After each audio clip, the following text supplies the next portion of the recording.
Hello everyone, कैसे हैं आप सब। आई होप आप ठीक ही होंगे। आप देख रहे हैं विद्या एजुकेशन। विद्या एजुकेशन में आपका स्वागत है। जैसे कि हमने पिछली वीडियो में पिछली क्लास में प्रॉमिस किया था कि हम इसके 3 पार्ट करा के ही मानेंगे। हिंदी क्लास टेंथ के हम बताएंगे। जो 70 नंबर का आपका प्रश्न आता है वो किस तरह से आता है, और जो उसमें 20 नंबर के बहुविकल्पी होते हैं वो किस तरह के होते हैं। अगर आपने ये तीनों पार्ट देख लिए तो मैं आशा करता हूं आपको 80 से 85% लाने में कोई नहीं रोक सकता। ये मेरी गारंटी है। ये मैं बहुत अच्छे से यकीन के साथ कह सकता हूं। मैं जिस तरह से तैयारी हर साल कराता हूं विद्या एजुकेशन यूट्यूब चैनल पर, उसी तरह से 2025 में भी करा रहा हूं। और आपको, आप ये लिख लीजिए कि आपको 85% से ज़्यादा आएंगे। आपको ये लिख दीजिए। तो आज आज जानेंगे। वीडियो के अंत तक बने रहें। थोड़ा लंबी हो जाती है वीडियो, लेकिन उसके लिए बिल्कुल सचेत रहें, क्योंकि अगर आपने बिल्कुल भी कुछ भी नहीं पढ़ा है और अगर आप ये हमारी वीडियो सारी देख रहे हैं लगातार, तो आपको घबराने की ज़रूरत नहीं है। आप बहुत अच्छा रिजल्ट पाएंगे। तो आइए देखते हैं। ये इसी तरह का आपका प्रश्न पत्र रहेगा। ये हिंदी क्लास टेंथ का प्रश्न पत्र है। 3 घंटे 15 मिनट 15 मिनट पढ़ने के लिए प्रश्न पत्र को। 70 नंबर का पेपर है। इसमें से 20 नंबर के वो होते हैं ओ एम आर, जिसे बहुविकल्पी कहते हैं। क्या कहते हैं? बहुविकल्पी कहते हैं। आइए जानते हैं। ये 2 खंडों में विभाजित होता है। क्या होता है? इसमें आपको वाइटनर लगाना मना है। ये क्या है? खंड आके प्रत्येक प्रश्न का निर्देश पढ़कर केवल उत्तर प्रदत्त ओएमआर पर, मतलब इसके उत्तर क्वेश्चन पढ़ने, इसके आंसर ओएमआर पर देने। आपको मैंने बताया आपको 4 तरह के क्या आएंगे ओएमआर के लिए विकल्प आएंगे। इस तरह से फिल करने के लिए क्या आएंगे? विकल्प आएंगे। आपको पहले भली भांति उत्तर को प्राप्त कर लेना है। जैसे आप ये पढ़ते हैं, आप पढ़ते हैं सरस्वती किस युग की पत्रिका है। अब आपको पढ़ रहे हैं इसके ऑप्शन पढ़ने: भारतेंद्र युग, छायावाद युग, छायावादोत्तर युग और द्वैध युग। तो इसमें जो ऑप्शन है वो ऑप्शन क्या है? इसका ऑप्शन है वो डी है। क्या है? ऑप्शन क्या है? डी है। द्वैध युग की है। लेकिन ये तो हमने आपको बता दिया क्योंकि हमने प्रैक्टिस की हुई है। हम आपको आपके लिए वीडियो लेकर आए, इसलिए हमें याद है इनके आंसर। हमने बता दिया, हमें नॉलेज है इनके बारे में। लेकिन अगर आपको नॉलेज नहीं है तो पहले तो 3 ऑप्शन गलत कर लें कि ये भी ऑप्शन इसका नहीं है, ये भी नहीं है, ये भी नहीं है। ऑप्शन बचा एक, ये इसमें डाउट है, तो इसे करेक्ट कर दें। आपको कैसे? जैसे फर्स्ट का डी है, तो फर्स्ट का डी किस तरह से भरना है आपको इसका आंसर?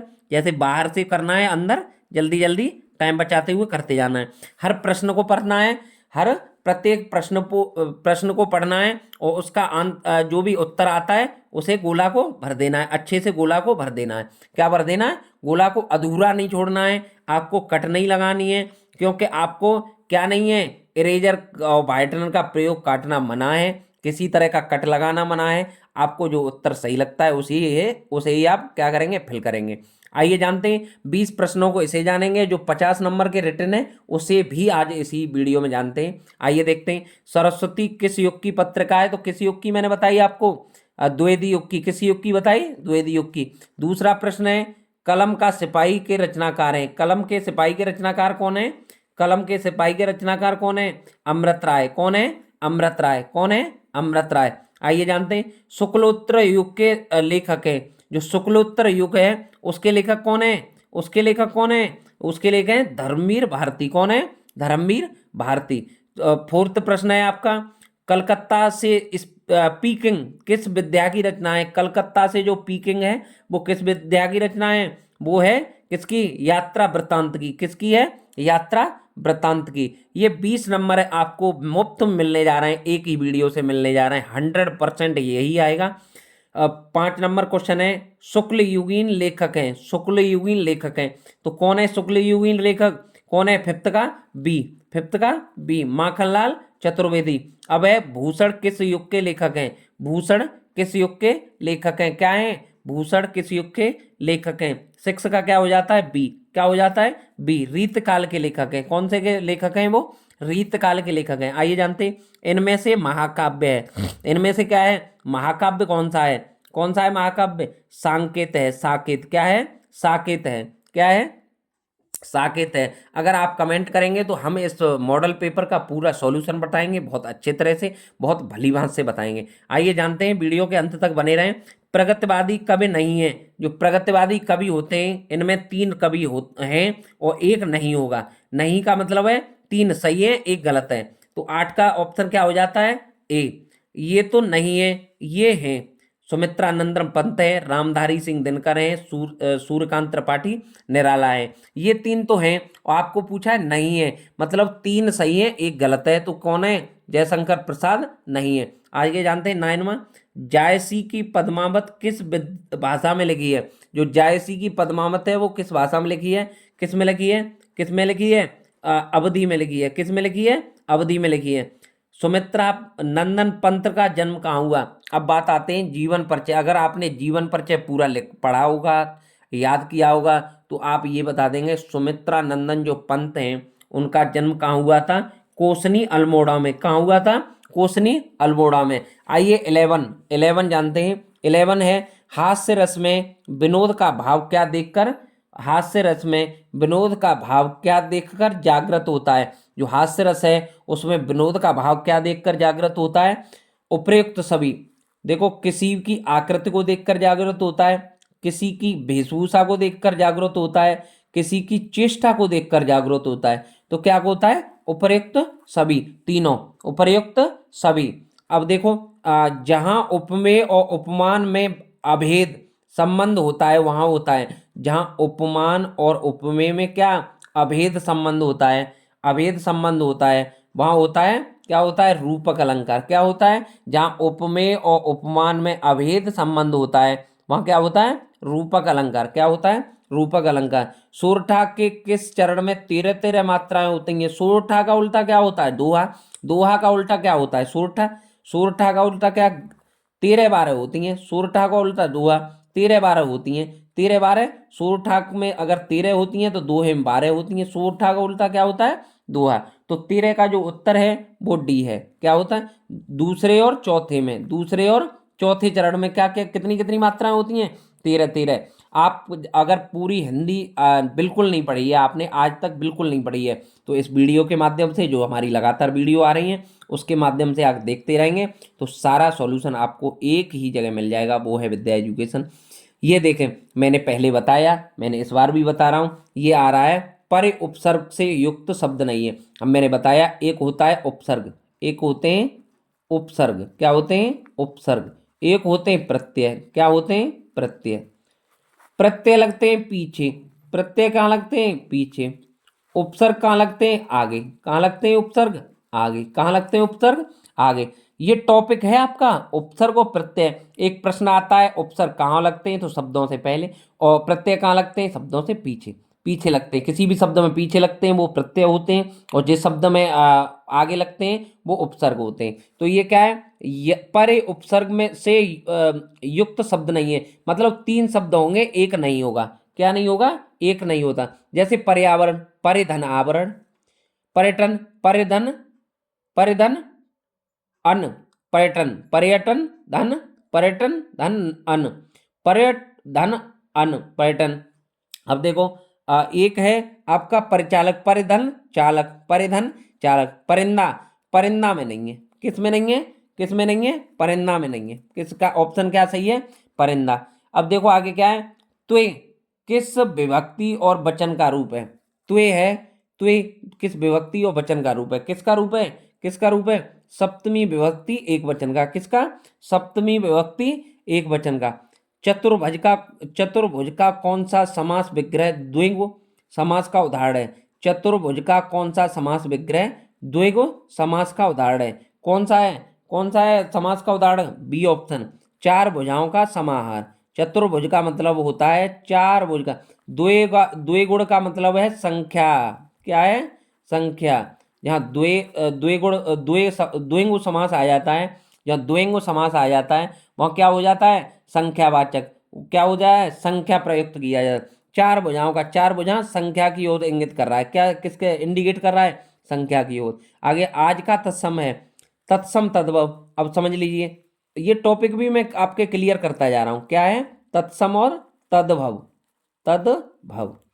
अब समझ लिए तद्भव होते हैं हिंदी के। किसके होते हैं? हिंदी के। किसके होते हैं? हिंदी के। तत्सम होते हैं संस्कृत के। किसके होते हैं? संस्कृत के। हमेशा जब बात की जाएगी तत्सम की तो संस्कृत की बात की जाएगी तद्भव की तो हिंदी की बात की जाएगी। किसकी की जाएगी? आज का तत्सम है। आज का तत्सम देखो, आज का तत्सम, तत्सम का मतलब है आज है हिंदी में, तद्भव है, इसका तत्सम क्या कहेंगे? आज का मतलब है तद्भव और इसका जो तत्सम रूप है वो क्या है? तत्सम रूप है वो क्या है? आज का तत्सम रूप क्या है? अध। क्या है? अध। क्या है? अध। रचना के आधार पर वाक्य का भेद नहीं है। रचना के आधार पर वाक्य का निषेधवाचक नहीं है, मिश्र वाक्य नहीं है, संयुक्त वाक्य नहीं है और सरल वाक्य नहीं है। क्या नहीं है? निषेध नहीं है। क्या नहीं है? ये तीन तो हैं, एक नहीं है। क्या नहीं है? एक नहीं है। मैं आशा करता हूं आपको ये क्लास अवश्य पसंद आ रही होगी। इसके और भी अभी तो 18 हुए, इसको पूरे पेपर से निपटाते हैं। क्या निपटाते हैं? आइए जानते हैं। आइए जानते हैं। अब देखो उसमें 18 हुए थे, कितने हुए थे? 18। कितने हुए थे? 18। कितने हुए थे? 18। कितने हुए थे? 18। अब देखिए 19, 19वां देखते हैं। मैं पूरा आज प्रश्न पत्र बताऊंगा आपको किस तरह से प्रश्न पत्र आने वाला है परीक्षा में आपकी, किस किस तरह से। घायल हंस उड़ ना पाया, वाक्य का भाववाचक परिवर्तन है। घायल हंस उड़ ना पाया, वाक्य का भाववाचक। भाववाचक का मतलब है, भाववाचक का क्या मतलब है? भाववाच्य एक होता है, क्या होता है? कृतवाच्य, कर्मवाच्य, भाववाच्य।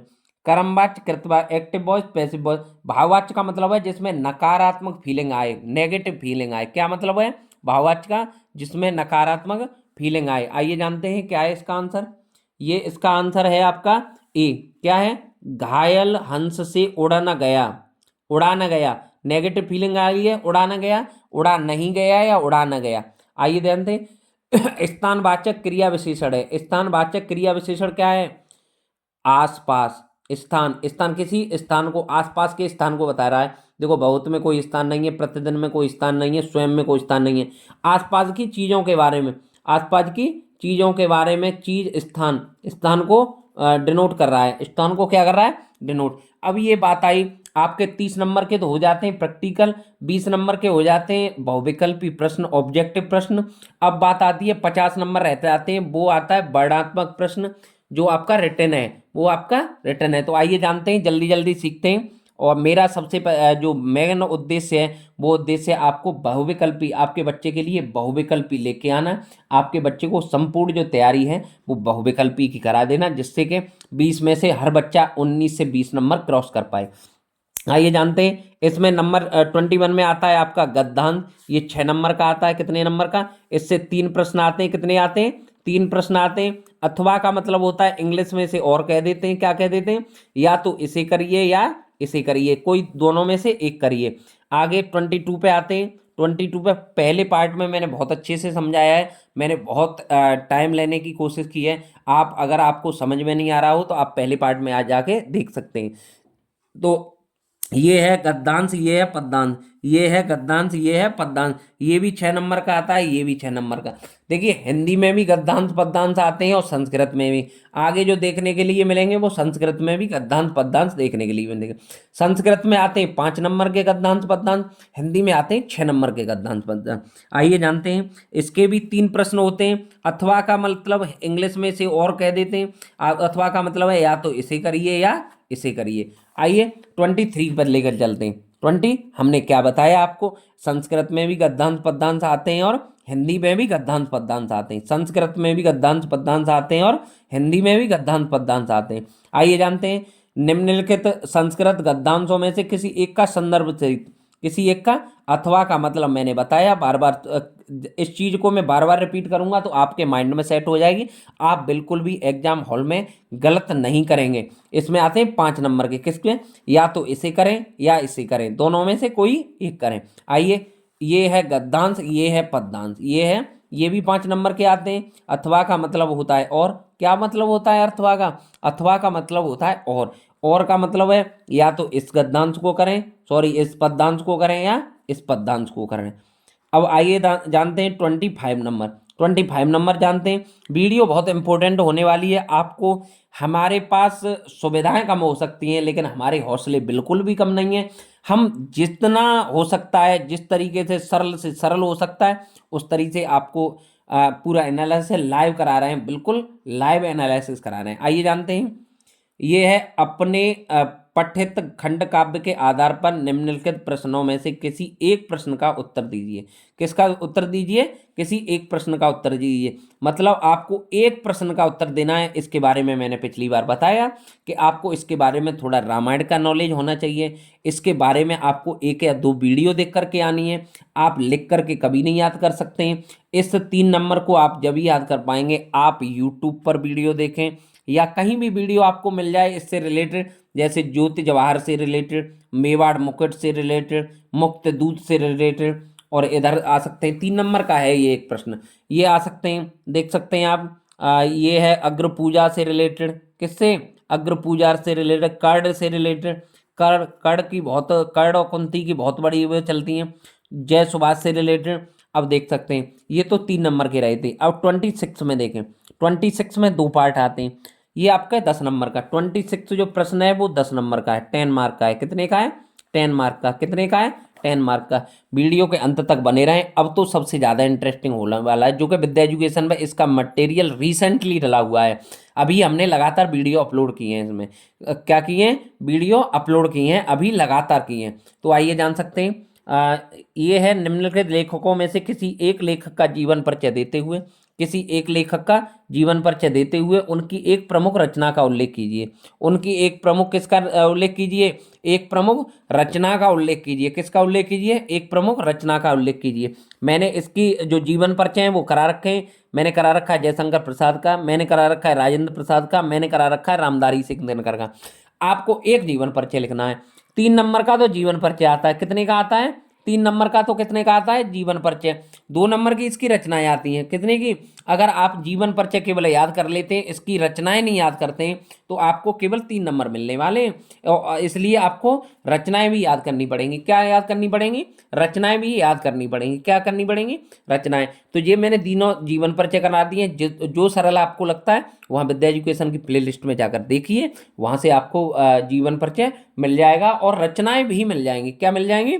रचनाएं भी मिल जाएंगी। क्या मिल जाएंगी? रचनाएं भी मिल जाएंगी। आइए जानते हैं। इसके ये 5 नंबर के हैं। ये कितने नंबर के हैं? 5 नंबर के हैं। और ये भी देखिए, ये भी इसी का भाग है। ये हैं लेखकों के जीवन पर परिचय। किसके हैं? लेखकों के जीवन परिचय। ये है कवि के जीवन परिचय। किसके हैं? कवि के। किसके हैं? कवि के। अब देखें, इसमें बिहारी जी का मैंने करा रखा है, महाकवि सूरदास का करा रखा है। किसका? 2 जीवन परिचय मैंने करा रखे हैं। किसके? ये कवियों के जीवन परिचय में, इसमें मैंने 3 जीवन परिचय लेखकों के मैं 10th क्लास की हिंदी के लिए, यूपी बोर्ड एग्जाम के लिए 3 इसमें करा के, 2 इसमें। अभी प्लेलिस्ट में जाके देखिए, आपको जीवन परिचय बहुत सरल भाषा में मिल जाएंगे। जैसे मैं बोल रहा हूँ इससे भी और सरल भाषा में मिल जाएंगे, जो कि आपको एक ही बार में याद हो जाएंगे। जीवन परिचय मैंने फिर भी बताया, मैंने लगातार वीडियो में बता रहा हूँ। अगर आप केवल जीवन परिचय लिख के आएंगे और उसकी रचनाएं नहीं लिख के आएंगे तो आपको केवल 3 नंबर मिलेंगे। कितने नंबर? टोटल नंबर 5 का है। टोटल कितने का है? 5 का। 2 नंबर आपके किसके हैं? रचना के। रचना या कृति के। किसके? रचना या कृति के। तो ये आपको मैंने 2 जीवन परिचय करा रखे हैं, आप जाके वहां से देख सकते हैं। बहुत महत्वपूर्ण जीवन परिचय हैं। अब आगे ये जो मटेरियल मैंने करा रखा है उसी की मैं बात कर रहा हूँ आपसे। अब ये श्लोक है, श्लोक मैंने 2 श्लोक करा रखे हैं। कितने श्लोक करा रखे हैं? आपको केवल आपका प्रश्न आएगा अपनी पाठ्य पुस्तक के संस्कृत खंड से कंठस्थ किया हुआ, अपनी पाठ्य पुस्तक के संस्कृत खंड से कंठस्थ किया हुआ कोई एक श्लोक लिखिए। क्या लिखिए? कोई एक श्लोक लिखिए जो इस प्रश्न पत्र में ना आया हो। जो क्या हो? इस प्रश्न पत्र में ना आया हो। कौन सा श्लोक लिखना है? वो श्लोक लिखना है जो इस प्रश्न पत्र में क्या नहीं किया हो, आया ना हो। इस प्रश्न पत्र कितने नंबर का आएगा? 2 नंबर का। कितने का आएगा? 2 नंबर का। 2 लाइन का जीवन परिचय, वो सॉरी, श्लोक लिखना है जो इस प्रश्न पत्र में, कोई भी प्रश्न पत्र होगा उसमें ना आया हो। किसमें ना आया हो? उसमें ना आया हो। ये 2 नंबर आपके पक्के हैं, क्योंकि हमने इसे श्लोक को 2 श्लोक कराए हुए हैं, उसमें से एक श्लोक आना तय है। 100% आना तय है। हमारे दिए हुए गाइडेंस पे चलें। अभी जाएं, विद्या एजुकेशन टाइप करें, या विद्या एजुकेशन में देख रहे हैं तो प्ले लिस्ट में जाएं, और उसमें हमने श्लोक सब कुछ हिंदी की प्ले लिस्ट में सब कुछ डाला हुआ है। किसमें? हिंदी की प्ले लिस्ट में। आइए 28 क्वेश्चन देखते हैं। 28 क्वेश्चन है। आप B22 कुंज निवास कानपुर के रहने वाले अच्छे सिंह हैं। अपने मित्र को बड़े भाई की शादी में सम्मिलित होने के लिए एक निमंत्रण पत्र। अब ये क्या है निमंत्रण, निमंत्रण क्या है निमंत्रण। अथवा, अथवा, अथवा का मैंने मतलब बताया आपको, बार बार बता रहा हूँ, और होता है इंग्लिश में आता है, और या तो इसे कीजिए या इसे कीजिए। अपने मोहल्ले की नालियों की समुचित सफाई के लिए नगर निगम के स्वास्थ्य अधिकारी को पत्र लिखिए। तो ये कितने नंबर का आता है, 4 नंबर का। श्लोक 2 नंबर का हो गया, जीवन परिचय 5 नंबर के हो गए, 4 नंबर का ये क्या हो गया, पत्र हो गया, क्या हो गया, पत्र हो गया। आइए जानते हैं। अब ये है 29 क्वेश्चन, क्या है 29। अब संस्कृत से कितने क्वेश्चन हुए, एक ये हुआ, एक गद्यांश पद्यांश का पार्ट हुआ 5-5 नंबर का, 10, 10 2 12, और 2 क्या हो गए 14, 14 नंबर क्या हो गए आपके पक्के हो गए संस्कृत से। बाद बाकी नंबर किससे हो गए आपके, हिंदी से प्रॉब्लम पूरी तरह से। तो हमने ये सारे पार्ट कराए हुए हैं। आगे जानते हैं, किन्हीं 2 प्रश्नों के उत्तर दीजिए। 2 प्रश्नों के 2 नंबर में, अगर आप एक प्रश्न करके आते हैं तो आपको क्या मिलेगा, 1 ही अंक मिलेगा। अगर आप 2 प्रश्न करके आते हैं तो आपको क्या मिलेगा, 2 अंक मिलेंगे। कितने अंक मिलेंगे, 2 अंक मिलेंगे। आइए जानते हैं, जैसे कुत्र मरणम मंगलम भवति, इस तरह के जो प्रश्न होंगे इनके 2 के आंसर देने।